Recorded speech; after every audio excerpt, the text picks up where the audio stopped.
እውነት አስጌ ዴንዴሾ ትዳሩን አፍርሷል? በማህበራዊ ሚዲያ ላይ ሲያካፍለው ታሪክ ከራሱ ህይወት ጋር ይገናኛል? ሰላም ጤና ይስጥልን የቻናላችን ተከታታዮች፣ ዛሬ እንግዲህ በድምፃዊ አስጌ ዴንዴሾ የግል ህይወት ዙሪያ ያልተሰሙ እውነቶችን ለመዳሰስ ወደናል። ከመረጃዎቻችን ጋር መልካም ቆይታ። ይህ የተለያዩ አጓጊና ትኩስ እንዲሁም አስተማሪ መረጃዎችን የምታገኙበት አክሱም ሳውንድ የተሰኘው ቻናላችን ነው። ዛሬም እንደተለመደው የተለያዩ መረጃዎችን ወደ እናንተ ለማድረስ መጥተናል። ከመረጃዎቻችን ጋር መልካም ቆይታን እየተመኘን ለቻናላችን አዲስ የሆናችሁ ተመልካቾቻችን ሰብስክራይብ የሚለውን በተን መጫናችሁንና የደወል ምልክቷን መንካታችሁን አትርሱ እያልን ወደ መረጃችን አቀናን። ትውልዱና እድገቱ በደቡቢቷ የሀገራችን ክፍል ጋሞ ጎፋ ሲሆን ያደገው ደግሞ በወላይታ ሶዶ ነው። አስጌ በልጅነት ጊዜው በትምህርቱ ጎበዝ ተማሪ የነበረ ሲሆን ለጥበብ ካለው ጥልቅ ፍቅር የተነሳ በተለያዩ ክበባት ውስጥ በመሳተፍ ከትምህርት ውጪ ያለውን ጊዜውንም ያሳልፍ ነበር። ወላጅ አባቱ ለጥበብ እጅግ በጣም ልዩ ፍቅር የነበራቸው ሰው ቢሆኑም አስጌ ግን ቅድሚያ ለትምህርቱ ትኩረት መስጠት እንዳለበት በማመን ይጫኑት ነበር። አስጌ የልጅነት ህልሙ የነበረው ወደፊት ዳንሰኛ ወይም ተዋናይ እሆናለሁ እንጂ ሙዚቀኛ እሆናለሁ የሚል ሐሳብ በፍጹም አይምሮ ውስጥ አልነበረም ነበር። ነገር ግን ያው እንደ ቀልድ የፒስኩዌርን ዘፈን ወደ ወላይትኛ ቀይሮ ከዘፈነ በኋላ ለሙዚቃ ያለው አመለካከት ተቀየረ። ሙዚቃው ያን ያህል ባይሰማም እንዲሁም ለሱ ዕውቅናን ባያስገኝለትም ነገር ግን ሙዚቃን መስራት እንደሚችል ለራሱ ጥቁምታን የሰጠው ስራ ነበር። በህዝቡ ዘንድ ዕውቅናንና እጅግ ተወዳጅነትን ያስገኝለት ሙዚቃ ዴንዴሾ የተሰኘው የወላይትኛ ስራው ሲሆን ከዛ በኋላ በራሱና ከሌሎች ሙዚቀኞች ጋር በመጣመር በጣም ቆንጆ ስራዎችን ማበርከት ችሏል። አስጌ ከሙዚቃው ባሻገር ጎበዝ የሙዚቃ ግጥም ጸሐፊም ጭምር ነው። አስጌ የልጅነት ህይወቱ ቀላል አልነበረም። ብዙ መከራና ችግሮችን ያሳለፈ ሲሆን ጎዳና እስከ መውጣት ደረጃም ደርሶ ነበር። ያለፉበትን የህይወት መንገድ ካረሱ ጥቂት ዝነኞች መካከል አስጌ ተጠቃሹ ነው። ዛሬ ነገሮች ከተስተካከሉለት በኋላ ያኔ ጎዳና ላይ አብረውት የነበሩትን ጓደኞቹን ለበዓል ወደ እናቱ ጋር በሄደ ቁጥር በሙሉ ጓደኞቹን ሰብስቦ አርዶ አብልቶ ከነሱ ጋር ጥሩ ጊዜ አሳልፎ ነው የሚመጣው። እንግዲህ በኮክ ስቱዲዮ ተሳትፈው የሀገራችንን ስም ካስጠሩ ጥቂት ድምፃውያን መካከልም አስጌ አንደኛው ነው። የተለያዩ ሀገራትን በመዞር ሙዚቃውንም ማቅረብ ችሏል። በሀገረ አሜሪካ፣ አውሮፓ፣ በተለያዩ የአረብ ሀገራት እንዲሁም ሀበሻ በሌለበት አልጄሪያ እንኳን ሳይቀር የሙዚቃ ስራውን ማቅረብ የቻለ ድንቅ ሙዚቀኛ ነው። አስጌ መድረክ ላይ ስራውን በሚያቀርብበት ወቅት ሱሪው ከጎን እስከ ላይ ድረስ የተቀደደበት አጋጣሚ መቼም እንደማይረሳው በአንድ ወቅት ባደረገው ቃለ መጠይቅ ላይም ገልጾ ነበር። እንግዲህ አስጌ ከፊቱ ላይ ፈገግታ የማይጠፋበት ሰው መሆኑ ግልጽ ነው። እንደውም ለመደሰት ምንም ምክንያት አያስፈልገኝም በሚለው አባባሉ ይታወቃል። ለወላጅ እናቱ ሀገሩ ላይ ቆንጆ ቤት የሰራላት ሲሆን የሙዚቀኝነት ህይወት ብቻ አዋጭ አይደለም በማለት እንግዲህ በመዲናችን አዲስ አበባ ቁርጥ ቤት በመክፈት ከሙዚቀኝነት ባሻገር የንግድ ሰውም ለመሆን ችሏል። ከሱም አልፎ ለወንድሞቹ ቆንጆ የስራ እድልንም መፍጠር ችሏል። ታዲያ ይህ ሳቂታና ተጫዋች ከፊቱ ፈገግታ የማይጠፋው ድምፃዊ ሰሞኑን ማህበራዊ ሚዲያ ላይ ባጋራው አንድ መልእክት ምክንያት ምን ገጥሞት ነው እንዲህ ለመማረር የቻለው የሚሉ የተለያዩ አስተያየቶችና ባጋራው ሐሳብ ዙሪያ ደግሞ በርካታ ትችቶች እየተሰነዘሩበት ይገኛል።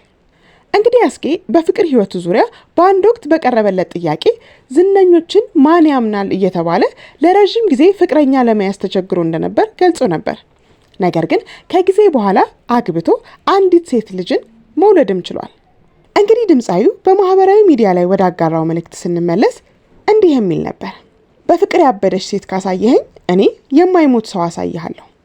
ሴት ልጅ በፍቅር አታብድም፣ ምክንያቱም ሰው አታፈቅርም። ሴት ልጅ የምታፈቅረው የወንድን ልጅ ብቁነት ነው፣ ብር፣ ቁመናና ደህንነት። ይሄ ነው ዋና መለኪያዋ። ይሄ ደግሞ ፍቅር ሊባል አይችልም ሲል ምክንያቱን ደርድሯል። እስኪ ሀብታም ሴት አፈቀርኩ ስትል የሰማለ? የለም አትልም፣ ምክንያቱም የብቃት ጥያቄ የለባትም፣ ምናልባት የመውለድ ፍላጎት ብቻ እንጂ። በተቃራኒው ወንድ ደግሞ ምንም ትሁን ምን መስፈርት የለውም፣ ብቻ በክብሩ አትምጣበት እንጂ በማለት ነበር እንግዲህ ባሳለፍነው ረቡዕ ዕለት ሐሳቡን ለሶሻል ሚዲያ ያጋራው። እንግዲህ ይህ ሐሳብ በብዙ ሴቶች ዘንድ ትችትን አስተናግዶበታል። እሱ በአንዲት ሴት የተጎዳ እንደሆነ ሁሉንም ሴት በጅምላ እንዴት ይናገራል? ይህ ክብርን የሚነካ ጉዳይ ነው ሲሉ፣ አንዳንዶች ደግሞ ልክ ነው፣ ደግ አደረክ፣ ሀሳባችንን ቀድመህ ለሚዲያው አጋራ ያሉም አልጠፉ። ይህ የተለያዩ አጓጊና ትኩስ እንዲሁም አስተማሪ መረጃዎችን የምታገኙበት አክሱም ሳውንድ የተሰኘው ቻናላችን ነው። ዛሬም እንደተለመደው የተለያዩ መረጃዎችን ወደ እናንተ ለማድረስ መጥተናል።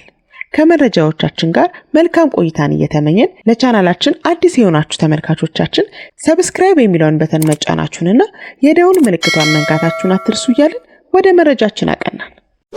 እንግዲህ ከነዚህ ሁሉ አስተያየቶች በተጨማሪ ግን አብዛኛው ሰው ውስጥ ጥያቄን የጫረው ጉዳይ አስጌ ምን ቢሆን ነው እንደዚህ አይነት ስሜት ሊሰማው የቻለው? ምን አይነት በደል ቢደርስበትስ ነው እንደዚህ ሚዲያ ላይ ወጥቶ ሐሳቡን ወይም አቋሙን በግልጽ እንዲናገር ያስቻለው የሚለው ጥያቄ ነው። አስጌ ስለ ግል ህይወቱ ብዙም የማይናገርና በየሶሻል ሚዲያውም ቢሆን በየጊዜው ብቅ እያለ እዩኝ እዩኝን የማያበዛ ቁጥብ ሰው ነው። ቅድም ለመግለጽ እንደሞከር ነው እንግዲህ የትዳር ህይወት መስርቶ የነበረና የአንዲት ሴት ልጅ አባትም ጭምር እንደሆነ ነበር። ነገር ግን ትዳሩ ሊዘልቅለት አልቻለም። እንግዲህ በአሁኑ ወቅት ፍቺ የተበራከተ ሲሆን በታዋቂ ሰዎች ዘንድ ሲሆን ደግሞ ጉዳዩ ትንሽ ገነን ይላል። በተለይ በዚህ ወቅት ከዝናና ከገንዘብ ጋር በተያያዘ ታዋቂ ሰዎች በትዳራቸው ለመጽናት እንቅፋት እየሆነባቸው ይገኛል። እንግዲህ በፍቺ የተጠናቀቀው የአስጌ የትዳር ህይወት ቀላል እንዳልነበር ከቅርብ የመረጃ ምንጮቻችን ሰምተናል።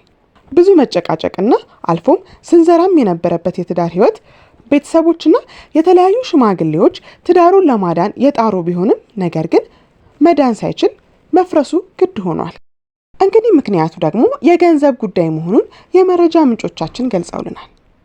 ባለቤቱ ከሱ ጋር ትዳር የመሰረተችው እሱን ወዳው ወይም አፍቅራው ሳይሆን ገንዘቡን ፈልጋ እንደሆነ እናም ከጥቂት ጊዜያት በኋላ ፈታው ሀብቱን ለመካፈል እቅድ የነበራት ሴት እንደነበረች እናም ይህንን ፍላጎቷን ለወላጅ እናቷ በመታጋራበት ጊዜ አስጌ መስማቱን እንዲሁም ነገሩን ከሰማና ዓላማዋን ካወቀ በኋላ ያሉትን ንብረቶች በሙሉ በወላጆቹና በወንድሞቹ ስም በማድረግ ከሷ የመጣውን የፍቺ ጥያቄ አሜን ብሎ በመቀበል በፍርድ ቤት በተወሰነው የፍቺ ሂደት ወቅት ሚስት ያሉትን ንብረቶች ወይም የሀብት መጠኖች ለፍርድ ቤቱ ያስመዘገበች ቢሆንም ነገር ግን በሱ ስም የተገኘ አንድም ነገር ባለመኖሩ ፍቹ ጸድቆ እሷም ልጇን ብቻ ይዛ ከቤት መውጣቷን የመረጃ ምንጮቻችን ጠቅሰውልናል። እንግዲህ አስጌን ይህ መራራ የህይወት ገጽ ነው ለሴት ልጅ ያለውን አመለካከት ወይም አቋም እንዲቀይር ያደረገው እናም አቋሙንም በአደባባይ እንዲገልጽ ያስገደደው። እንግዲህ ከፍቺው በኋላ ልጅቷ እናቷ ጋር እንድታድግ በመወሰኑ አስጌ ለልጁ የሚገባውን ተቆራጭ እያደረገ የሚኖር ሲሆን ነገር ግን ልጁን እንደ ልብ ለማግኘት የተቸገረበት ሁኔታ ውስጥ መሆኑን የቅርብ ሰዎቹ ገልጸውልናል። እንግዲህ በአስጌ የህይወት ዙሪያ ለዛሬ የያዝንላችሁ መረጃ ይህንን ይመስል ነበር። ወደፊት በሌሎች መረጃዎቻችን እስከምንገናኝ ድረስ መልካም ጊዜ። ቸር ያሰማን ኢትዮጵያዊ።